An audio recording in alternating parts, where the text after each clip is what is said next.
کہتے ہو لا الہ الا اللہ کہ میں اللہ کے علاوہ کسی کو الہ نہیں مانتا، واقعا تیرا دعویٰ سچا ہے کہ نہیں ہے؟ قرآن کہتا ہے من اتخذ الہ ہوا، کچھ لوگ وہ ہیں جنہوں نے الہ اپنی ہوا و ہوا سے نفس کو بنایا ہوا ہے۔ کوفیوں نے دعویٰ کیا لیکن جب وقت اجابت آیا تو اپنے دعوے سے پیچھے ہٹ گئے۔ ایک بہت قصہ، بڑا پیارا قصہ ہے حضرت سلیمان کا۔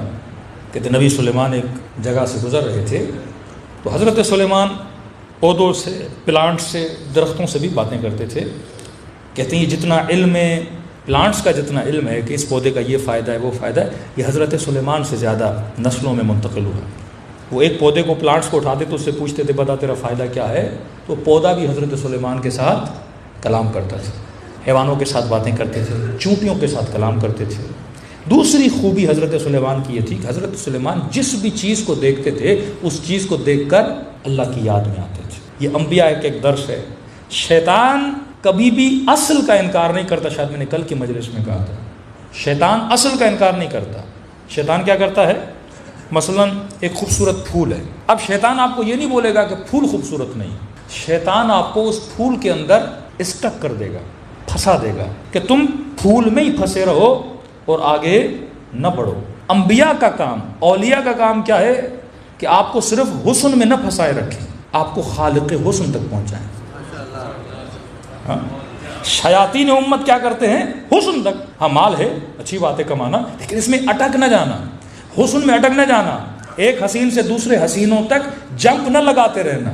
اور وہ وہی کرتا ہے، آپ کو حسن میں اتنا مشغول رکھے گا پوری زندگی تلاش حسن میں گزر جائے گی۔ ایک باکمال چیز دیکھو گے شیطان اس میں پھنسا لے گا تمہیں، اس کا کام ہی یہی ہے، وہ وہم کے ذریعے تجھے ان چیزوں کا عاشق بناتا ہے۔ فرماتے ہیں جتنی بھی کائنات کی چیزیں اگر ان کا ریفرنس خدا کی طرف نہ جائے تو چیزوں کا کوئی فائدہ نہیں ہے۔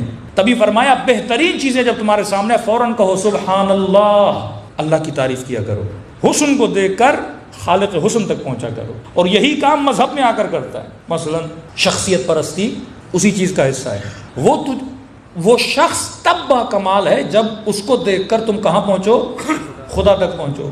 اب بندہ شخص کے اندر ہی اٹک جائے اور خدا تک نہ جائے۔ غلات کا معاملہ کیا تھا؟ وہ حضرت علی کی شخصیت میں اٹک گئے، آگے نہیں بڑھ پا رہے۔ علی با کمال اسی لیے ہیں تاکہ تجھے کمال اعلیٰ یعنی خدا تک پہنچائیں۔ رسول معجزے اس لیے کرتے تھے تاکہ تجھے کہاں تک پہنچائیں؟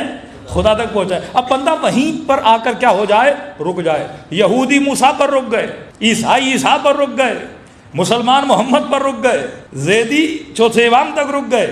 یہ رکنا سب سے بڑی بیماری ہوتی ہے۔ تم آگے بڑھو اور اس ریفرنس کو کہاں تک پہنچاؤ؟ پروردگار عالم تک پہنچاؤ۔ شیطان ان چیزوں میں محدود کر دیتا ہے کہ میں نے مزاحن شاید کل مثال بھی دی تھی کہ اگر کوئی آپ کو اپنے گھر میں دعوت دے اور کھانا کھلائے اور آپ کھانے کی تعریف کرتے رہو، بنانے والے کی تعریف نہ کرو، اس سے بھی برا لگتا ہے۔ اسی طرح جب تو کائنات کے حسن کی تعریف کرتا ہے اور خدا کی تعریف نہیں کرتا تو خدا کو بھی اچھا نہیں لگتا۔ واقعاً یہ نطفہ نجس، اس کو اتنا حسین کس نے بنایا؟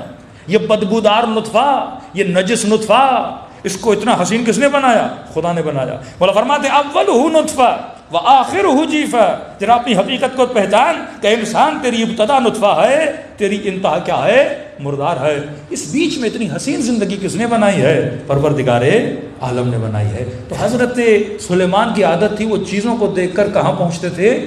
خدا تک پہنچتے تھے۔ نیشنل جغرافی آپ کھولیں گے، مچھلی کی تعریف، عقاب کی تعریف، مختلف اللہ کی مخلوقات کی تعریف، لیکن کبھی یہ نہیں کہتے کہ ان کے بنانے والوں کی تعریف بھی کریں کہ واقعی اس مچھلی کو یہ کس نے سکھایا کہ اس نے کس طرح اپنی غذا کے پیچھے جانا ہے۔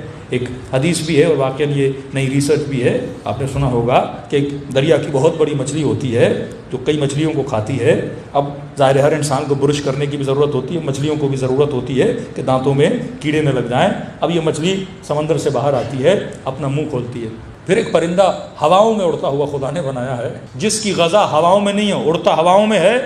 اور سمندر کی انتہا میں ایک مچھلی ہے جس کے دانتوں میں خدا نے اس کی غذا رکھی ہے۔ یہ پرندہ پھر نیچے آتا ہے اور مچھلی کے دانتوں سے اس کا جو کھانا ہے وہاں سے کھاتا ہے۔ اب کسی نے سوال کیا جب یہ مچھلی منہ بند کرے گی تو پرندہ تو مر جائے گا، اس کا بندوبست بھی خدا نے کیا ہوا ہے۔ یہ دنیا کا عجیب پرندہ ہے جس کے سر پر بھی نوک ہے، جس کی چونچ کے نیچے بھی نوک ہے، اگر وہ منہ بند کرے تو مچھلی خود مر جائے تو وہ تب تک انتظار کرتی ہے جب تک پرندے کا پیٹ نہ بھر جائے. یہاں اس کا پیٹ بھر جاتا ہے, یہاں اس کے دانت صاف ہو جاتے ہیں. یہ کمال کون کر رہا ہے؟ یہ خالق اعظم کر رہا ہے. اب بندہ پرندے کو کمال سمجھے, مچھلی کو کمال سمجھے, ارے تو با کمال نہیں ہے. یہ کمال کس کا ہے؟ خدا کا ہے. جناب یعقوب پر اللہ جب بلائیں نازل کرتا ہے, بیٹا مر گیا کا صبر کیا, بیوی بیمار ہوئی کا صبر کیا, بدن بیمار ہو گیا کا صبر کیا, اتنی بیماریاں بڑھتی گئیں, آخر میں لوگوں نے تانے دینا شروع کر دیے کہ یعقوب یقیناً تم نے کوئی برا کام کیا ہوگا تبھی خدا تجھے بلائیں دے رہا ہے, یقیناً تم نے برائی کی ہوگی, یقیناً تم نے گناہ کیا ہوگا. جب لوگ تانے دینے لگے تو حضرت یعقوب نے کہا پروردگارا بیٹے کے مرنے پہ صبر کیا, بیوی کے بیمار ہونے پہ صبر کیا, بدن میں بیماریاں آئیں صبر کیا, کیڑے پڑ گئے صبر کیا, لیکن خدایا اب لوگوں کے تانے مجھ سے برداشت نہیں ہوتے. اللہ نے وہی بھیجی, یعقوب اتراتا کس بات پر ہے کہ بیٹا مر گیا صبر کیا, بیوی بیمار ہوئی صبر کیا, بیماری آ گئی صبر کیا. کہ یعقوب اپنے صبر پہ فخر نہ کرو, اگر تم نے صبر بھی کیا تھا یہ بتاؤ تجھے صبر کرنے کی توفیق کس نے عطا کی تھی؟ یہ میری توفیق تھی کہ تو نے صبر کیا. کبھی یہ نہ سوچا کرو امام حسین کی مجلس میں آ گیا تو نے بہت بڑا کام, ارے تجھے توفیق مجلس کس نے دی؟ نہ مجلس پڑھنے پہ کوئی فخر کرے. یہ جملے جب منہ سے نکل رہے ہیں, چھوٹی سی بیماری انسان کو ہو جائے تو انسان کلام نہ کر سکے, کانوں کی توانائی لے لے تو سن نہ سکے, قدموں کی توانائی لے لے وہ تو چل نہ سکے. تو یہ جتنی توفیق میں, ایون اگر تو نماز بھی پڑھ رہا ہے, یہ کس کی توفیق ہے؟ پروردگار عالم کی توفیق ہے. اگر تیری آنکھوں سے آنسو بھی نکل رہے ہیں, کس کی توفیق ہے؟ خداوند متعال کی توفیق ہے. تو فرمائے ہر چیز کس تک پہنچنی چاہیے؟ خدا تک. یہ عقل مندوں کی نشانی ہے. لیکن بعض لوگ شخصیتوں میں پھنس جاتے ہیں. شخصیت پرستی حرام ہے. اصل یہ ہے اگر وہ چیز تجھے خدا تک پہنچا رہی ہے اس چیز کو فالو کرو, کبھی بھی ان چیزوں پہ اٹکا نہ کرو. صلوات پڑھے محمد والے محمد.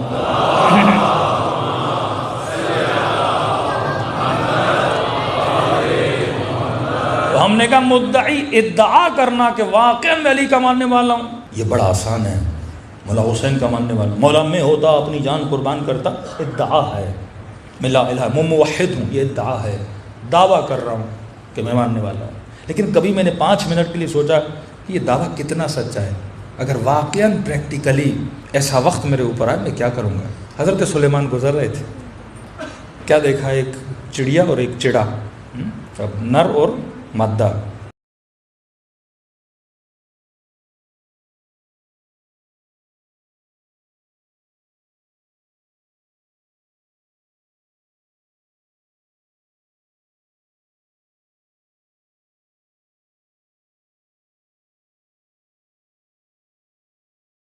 اب یہ کہانیاں ہمارے اندر بھی ہیں اور حیوانوں کے اندر بھی ہیں, مزاج ایک ہی ہے. اب اس چڑے نے چڑیا کو باتیں کر رہے تھے اور باتیں دلچسپ تھیں تو حضرت سلیمان رک گئے. اب یہ جو نر تھا مادہ چڑیا کو بول رہا تھا کہ مجھ سے شادی کر لو, وہ مان ہی نہیں رہی. اب منوانے کے لیے وہ ایک دعویٰ کرتا ہے, کہتا ہے دیکھ اگر تو مان گئی نا تو میں اپنی چونچ سے سلیمان کا تخت اٹھا کے سمندر میں پھینک دوں گا. اب یہ حضرت سلیمان دیکھ رہے ہیں کہ چڑا بول رہا ہے کہ میں سلیمان کا تخت اٹھا کے سمندر میں پھینک دوں گا. کہ تو ایک پتھر نہ اٹھا سکے تو تخت سلیمان کو اٹھا لے گا. سلیمان کو اچھا نہ لگا, کہ چڑیا ہوتے ہوئے جانتا بھی ہے میرا تخت نہیں اٹھا سکتا, اور اس کو پھنسانے کے لیے میرے تخت کو اٹھانے کی باتیں کر رہا ہے. کئی جوان بھی ایسے کام کرتے ہیں کہ آپ راضی ہو جائیں تو ہم چاند توڑ کے آ جائیں گے, ستارے توڑ کے آ جائیں گے. اور انسان بھی کتنا بھولا بھالا ہے, وہ بھی مان جاتی ہیں کہ ہم سے بہت پیار کرتے ہیں کیونکہ بولا ہے ہم ستارے توڑ کے آ جائیں گے. حالانکہ عقل سلیم والا ہر بندہ سوچ بھی لے کچھ ستارہ توڑ کے آ نہیں سکتا, اور توڑ کے آ بھی گیا تو اتنا بڑا ہے تو ہی مر جائے گا. کئی ستارے زمین سے زیادہ بڑے ہیں, کوئی توڑ ہی نہیں سکتا. اب یہ گیم ان دونوں میں چل رہی تھی. حضرت سلیمان نے سن لیا, وہ دعوے کیے جا رہے ہیں تخت سلیمان کو اٹھا لوں گا, تیرے لیے یہ کر دوں گا, تیرے لیے وہ کر دوں گا. اور سلیمان نے دونوں کو بلا کے ادھر آؤ. چڑیا اور چڑے کو کھڑا کیا, کہ کیا بول رہا ہے, میرا تخت اٹھائے گا, سمندر میں پھینک دے گا. تو کہنے لگا اے نبی سلیمان, المحب لا یلام, محبوب کی ملامت نہیں کی جاتی. آپ بھی جانتے ہو میں محبت میں دعوے کیے جا رہا ہوں. ہاں, محبوب کی ملامت نہیں کی جاتی. آپ بھی جانتے ہیں میرے اندر اتنی طاقت نہیں ہے, دعویٰ کر رہا ہوں. ارے سلیمان کو اس کا جملہ بڑا اچھا لگا. اب اس کی سفارش کرنے لگے اس چڑیا سے کہ جب بندہ اتنے دعوے کر رہا ہے، اتنی محبت کے وعدے دے رہا ہے، تو تو راضی ہو جا، اس سے شادی کر لے۔ اس نے کہا کہ نبی سلیمان ہوا مدعی، دعویٰ کر رہا ہے، کرے گا کچھ بھی نہیں میرے لیے۔ چڑیا سمجھدار تھی آج کل ہمارے نسلوں سے زیادہ، کہ نبی سلیمان دعویٰ کر رہا ہے، ایک نمبر کا جھوٹا ہے۔ میں نے کئی چڑیوں سے اسی یہ بات کہتے ہوئے سنا ہے، سب کو یہی بولتا ہے تخت سلیمان لے کر آ جاؤں گا، تخت سلیمان لے کر آ جاؤں گا، یہ کروں گا۔ جھوٹا ہے، دعویٰ کر رہا ہے۔ نبی سلیمان، میں نے کہا کیا کہ ہر چیز سے کیا لیتے تھے؟ سبق لیتے تھے، عبرت لیتے تھے۔ معصوم فرماتے ہیں کئی دنوں تک سلیمان اپنے محل سے باہر نہیں آیا اس جملے کو سن کے کہ دعویٰ کر رہا ہے، جھوٹا ہے۔ کہتے ہیں ہفتوں سلیمان روتے رہے اور کہنے لگے خدایا کہیں ایسا تو نہیں کہ سلیمان بھی تیری محبت کا دعویٰ کر رہا ہے۔ صرف بات ہو اور اس بات میں حقانیت نہ ہو۔ خوف زدہ ہوتے تھے کہ ہم جو کہہ رہے ہیں واقعاً وہ ہمارے اندر ہے کہ نہیں ہے۔ ہم کتنی آسانی سے بول دیتے یا اللہ اتنا کننا معکم فافوز معکم فوزا عظیما، اے کاش ہم کربلا میں ہوتے، جانے قربان کرتے۔ یہاں جوان کو یہ بولا جائے آنکھ کو حرام سے بچاؤ، آنکھ نہیں اس سے بند ہوتی اور جان قربان کرنے کی باتیں ہوتی۔ ایک جھوٹ سے اپنی زبان کو روک نہیں سکتا، جان کی قربانی کی بات اتنی آسان ہوتی۔ اگر تحریک کربلا، سارے کوفے والے کربلا میں ہوتے، جتنی جنگیں امیر المومنین کی، اس جنگ میں جتنے سپاہی تھے اس میں چھاٹی نہیں تھی۔ صفین میں شمر بھی علی کے ساتھ کھڑا ہے، کوئی لالچ میں آیا، کوئی مولا کو خلیفہ ماننے کی وجہ سے آیا، کوئی کس بات کی وجہ سے، چھاٹی نہیں کی۔ کربلا کی وہ واحد جنگ ہے جس میں وہ لشکر ہے جو چھاٹی شدہ لشکر ہے، خلوص کامل والا۔ اتنی سختی ہے تدین امام حسین کی کہ جناب کھڑا ہے مولا حسین کے ساتھ، مولا مدد کے لیے، امام فرماتے ہیں کیا تمہارے سر پہ کوئی دین تو نہیں ہے، کسی کے مقروض تو نہیں ہو؟ مقروض ہو تو پہلے قرض ادا کر کے آؤ، پھر حسین کی مدد کرو۔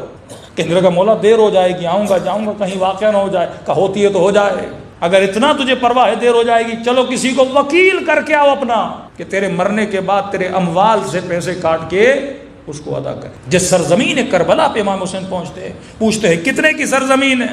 حسین اس مٹی میں بھی دفن ہونا پسند نہیں کر رہے جو حسین کی خریدی ہوئی مٹی نہ ہو۔ اس قبیلے سے وہ زمین بھی خریدی، اور جس زمین میں، اور زمین وقف کی۔